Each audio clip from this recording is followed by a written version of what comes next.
I love this. Watch. Riding through the bushes, and you appear on a road. Love the TET. So good! So good! Horse poo. Looks pretty fresh. Hopefully it's from this morning. I really don't want to come across a horse or horses. Although, the worst case scenario, riding through these bushes, more than anything, is a spider in the helmet. That's what I'm worried about the most. Imagine, great big old spider up in your grill. That is genuinely what I'm worried about the most. Focus. Huh. Roadblock. Roadblock. Now I'm gonna have Grace Jones stuck in my head all day. But no worries, I'll just go back the way I came and find another way. So we are back in Buriton, picking up the Trans-Euro Trail. So as per usual, I've spent too long getting to Buriton, and I seriously doubt that I will make it to Marlborough today. But let's see how we get on, right? You never know. This part of the TET might be really roady. You never know. You never know. You never know. You never know. We'll just have to wait and see. And I feel quite sick, which is a new thing. It is very hot today. Very hot. Hotter than it was. Hotter than it was. Tell you what, you know you're on the right path. You see horse poo and walkers that are looking at you like you've just ruined their day. Ah, I just had a wasp inside my visor. Ew.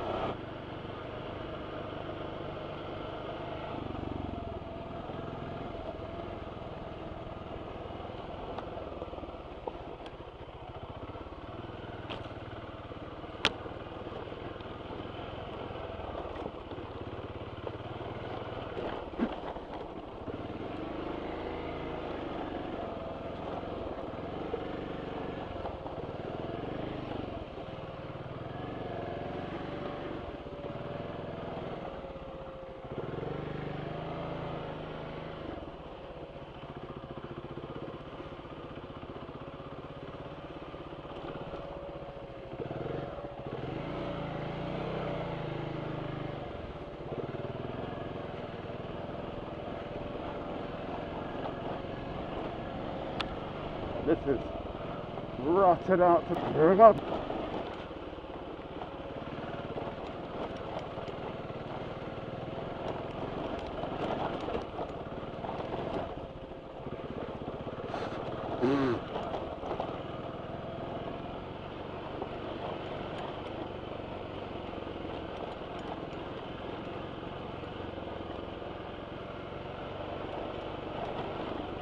I'll tell you what, if this was wet, it'd be proper challenging. But you can tell it used to be paved because it's really, those are stones everywhere. Big rock, and then you pop out into a road. But that was more than I expected. Oh. But it's really easy to just tense up when you're on pebbly stuff and you've got the bike skipping around underneath you, especially when there's so many nettles and stuff. You want to avoid getting stung to buggery. No throughway, no throughway. Such is the way of the Trans-Euro Trail. You go down a track, nettles. You go down a track, and it is no throughway onto somebody's field. I know I can't just open the gate and go through and try and figure it out. Rotted.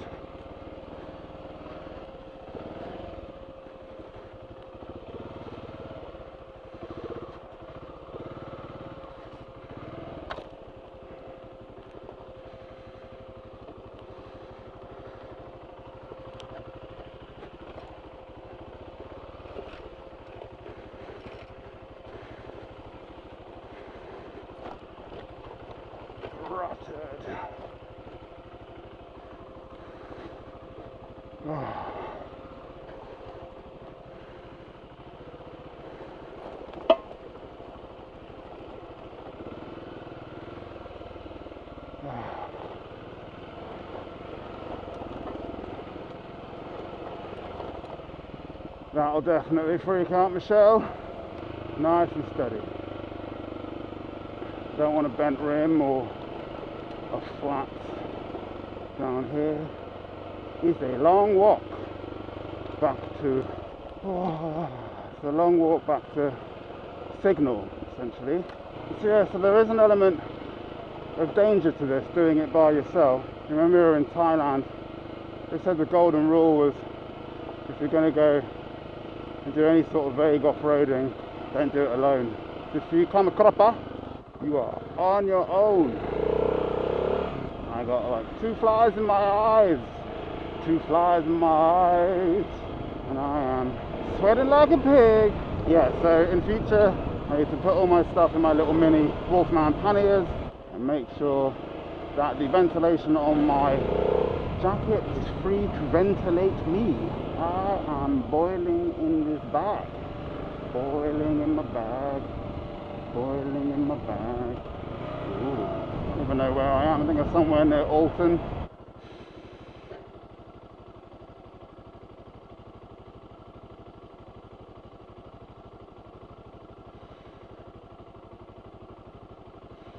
God, so hot. Mud hole, mud hole.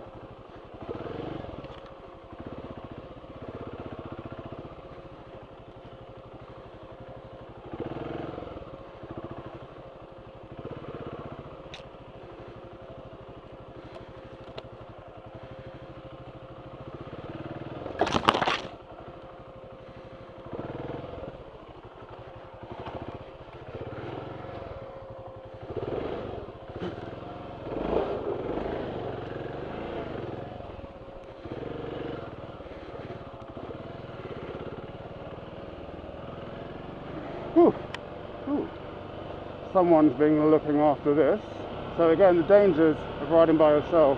If you get stuck in mud and then get fatigued, you could be in shrubs. Shrubs. Horse poo. You know, there could be a horse around any corner when there's horse poo. Oh, getting stung in the same place on my left leg.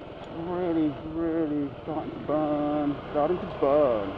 Bing! Road. I'll tell you what I love about the TET so far. When I used to ride around, you know, ragging on the streets with my Supermoto wheels on, blaze past these little turnings. Just for a split second you look up them and you wonder to yourself, oh, I wonder what's up there, kind of thing. It looks a bit gravelly and you're a bit like, no, maybe not. Maybe not. Probably not suitable for my Supermoto tyres. And now I'm starting to understand what is up all those little roads, those little tracks, awesome little trails, and horses. Because there is definite signs of horse poo. And where there is fish, there is not necessarily shovel, but there is probably horse. Or possibly cow. Avoid the muddy bog. It's the one thing I've also learnt while I've been doing the TET. In the run-up to wanting to do this journey, when I've been riding back and forth from London on the back roads, I'm trying to make a point of making sure that I stand up as much as possible so that I prepare my legs for the inevitable needing to stand up for stability on the bike. I've not had any training. I've actually just been watching YouTube videos to teach myself how to ride off-road. So I'm not fast, but I get some of the concepts, and I can't stress enough that you need to be bike fit to do this. Thank you. I got a smile from the lady in pink. The lady in pink. No, don't sing Simply Red. Don't do it. Focus on what you're doing. Boy, it's such a strange thing to get used to. That's the bike sliding around underneath you on gravel. You do just have to trust it. So weird. And there are so many occasions where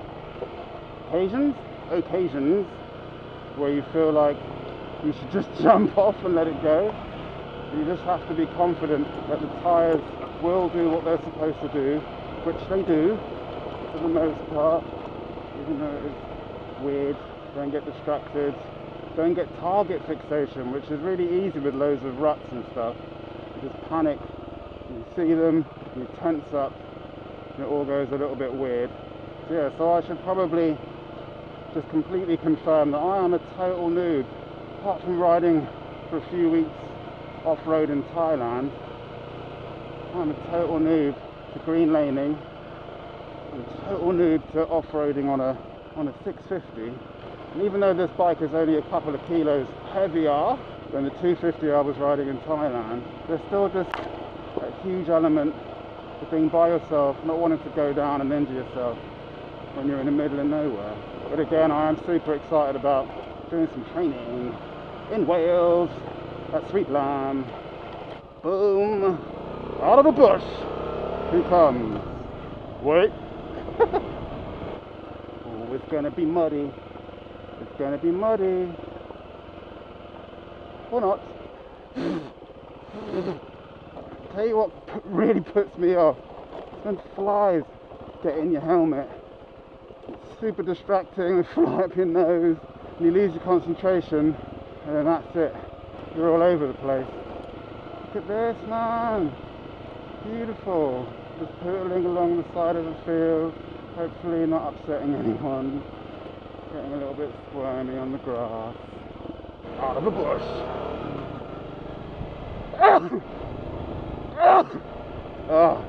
Oh, beautiful. And again, out into a beautiful field. Absolutely gorgeous. Look at it. Stay on the track. Flies. I hate these little rocks. Have you squirming all over the place. Ah, it's all so beautiful. But my God, I gotta take a break. Squirrel! Squirrel! Hello, little squirrel. Sorry to disturb you. Rabbit! Rabbit! A little rabbit. Oh, fatty gauge. Fatty gauge. These little rocks. Honest. Jesus.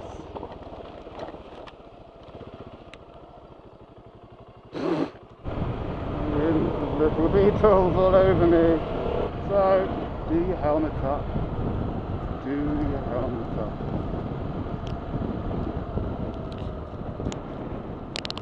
So what have I learned today, considering that I am cream crackered? I've learnt that, what have I learnt? Oh my God, what have I learnt? Okay, so ventilated dual sport jackets don't work unless you keep the exit vent at the back clear. I think when I come and do part 3 of pre-running the TET, I will put everything in my panniers. Come on, what else have I learned? There are so many beautiful villages along the way, so many beautiful views, and I think the biggest thing today, particularly, that I've had to get my head round, when you program in the Trans-European Trail into your GPS thing, and section 1 from Buriton is like 735 miles to the north of Wales, and a little bit of you thinks, well, just doesn't even really think about it, or a little bit of me didn't really think about that, and so I've come to realise that trying to do that amount of the Trans-European Trail over the course of 3 days is gonna be hard, really hard. I think I could do it if I left really early in the morning each morning, but as I demonstrated today, crawling out of bed at midday and setting off at 2:30 from Buriton isn't enough to get to Marlborough, which is going to be again our first stop. And I need to stop being a lazy bugger and just get out of bed. So there quite simply isn't the option to ride fast on these little byways. I mean, firstly because it would be so incredibly inconsiderate, and secondly just dangerous. There could be horses, there could be walkers, there could be so many things, the wildlife that you would disturb. Yeah, you just can't just rag it like it's a race.